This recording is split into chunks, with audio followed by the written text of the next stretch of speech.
Hello, I'm Daily Interlake reporter Taylor Inman.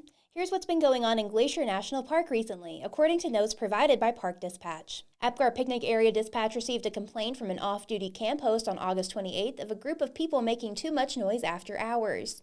A ranger responded but was unable to locate anyone making a ruckus. They did, however, locate a large group of elderly stargazers. On August 27th, Apgar Transit Center Loop Dispatch received a report of a pine marten in an RV engine. A wildlife biologist responded and extracted the pine marten from the engine. A 65-year-old male died on the Sperry Glacier Trail on August 28th after he slipped and hit his head. Sperry Utilities operator responded hastily and began CPR on the patient who had become unresponsive. Rangers also responded with a litter team. CPR continued with no shockable rhythm detected by the defibrillator, and Meadow Control determined that rangers could terminate CPR. The deceased was transported by a litter team to West Glacier to meet the funeral home. On September 7th, Mini Glacier Hotel Loop Dispatch received a report from a hotel manager of a 21-year-old female employee that was possibly drugged and profusely vomiting, with bystanders trying to manage her airway. Rangers responded and requested an ambulance from BAB. Rangers assessed the patient, who did make improvements, and also took a report and investigated the event. The patient was transported by security and a friend to Browning Hospital. On September 1st, Two Medicine Dock Dispatch received a report of 4 individuals that appeared intoxicated at the Two Medicine boat dock and being verbally abusive to boat company employees. One 58-year-old female was extremely intoxicated and was unconscious but breathing. Browning Ambulance responded and took over treatment of the patient. A ranger issued a warning for interference. 50 Mountain Backcountry Campground Dispatch received an SOS activation from a Garmin inReach on August 28th, reporting 6 individuals experiencing mild hypothermia. Rangers advised but were unavailable due to other emergencies. Dispatch relayed advice for rewarming and taking shelter. The reporting party later notified dispatch that they were warming up, doing much better, and thought that they would be able to hike out in the morning. The party was able to hike out the next day to the Loop, where they took a shuttle to St. Mary and another shuttle to Mini Glacier. Near Grist Road on September 2nd, rangers assisted county deputies who responded to a complaint of a suspicious male trespassing on private and holding property. The male was the son of a friend of a former owner. Deputies arrested the male and charged him with burglary, and rangers extinguished a campfire left burning on the property. A hoverboarder was stopped in their tracks on September 4th when rangers made contact with them on Swift Current Lake. They were issued a citation for allowing a motorized vessel on the lake and a warning for failure to obtain an AIS inspection. On August 27th, Fish Creek Picnic Area Dispatch received a request from a rental company who had a car that had not been returned and reported to the county as unauthorized use. They asked the rangers to stand by as they tried to retrieve the vehicle. By the time the rental car company arrived, the vehicle had already left the park. The next day, the rental company relayed the car was back in the park. Rangers met the rental car company and the vehicle at Apgar Visitor Center. The visitor was ordered to leave the vehicle and its belongings.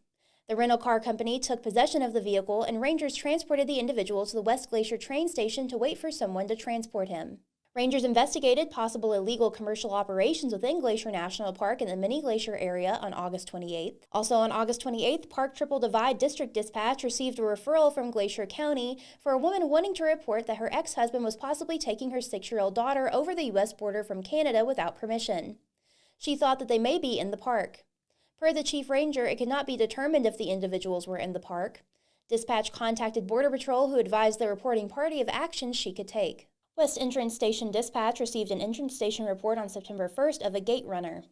Rangers notified and looked for the vehicle. They found the vehicle in Apgar Village and issued a warning for failure to pay the park entrance fee, as well as a citation for proof of insurance. Mini Glacier Grinnell Picnic Area Rangers took a report on September 2nd of a visitor shoving a maintenance worker. Rangers looked for the visitor but were unable to locate the subject. They located the possible offender later in the day, talked with 2 individuals, and no action was taken at that time. Also on September 2nd, the Loop Parking Area Ranger advised that there were 12 motorcycles blocking the avalanche trailer at the Loop. The Rangers advised the motorcyclists that they need to move or else they would be cited, and they moved their motorcycles. On September 3rd, the West Entrance Station Dispatch was advised of a vehicle stuck under the kiosk in one of the lanes at the West Entrance Station. Rangers assisted with getting the vehicle out. A Kentla Lake Campground Ranger investigated a possible illegal shuttle system in the North Fork area that same day. In Mini Glacier, rangers impounded a vehicle that intentionally moved the no parking signs to create their own parking space near the hotel. Later, the visitors returned wondering where their vehicle went. Rangers were on an emergency call, so the hotel relayed where visitors could pick up their vehicle. That same day, Grinnell Glacier Trail Dispatch received a report of a 45-year-old woman with an ankle injury. Rangers responded, made contact, and provided an ice pack to the hiker who is not requesting any further assistance. That same person was the subject of another rescue that next day when she shattered her kneecap on the Swift Current Pass trail. Rangers splinted her leg and helped her crutch to the trailhead, where the woman and her husband self-transported to further care in Kalispell. On September 5th, a ranger issued a verbal warning for driving so slow as to obstruct traffic on the Bowman Lake Road. Mini Glacier Hotel Loop Dispatch received a report of marijuana being found in a room that day. A ranger was advised and responded, who said that it was not marijuana but just loose-leaf tea.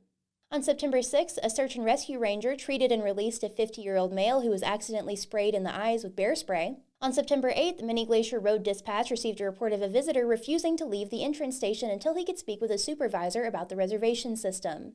Rangers advised and responded from St. Mary, but the subject left prior to the rangers' arrival. Rangers searched the valley for the vehicle but were unable to locate it. For more Glacier Park news, visit dailyinterlake.com.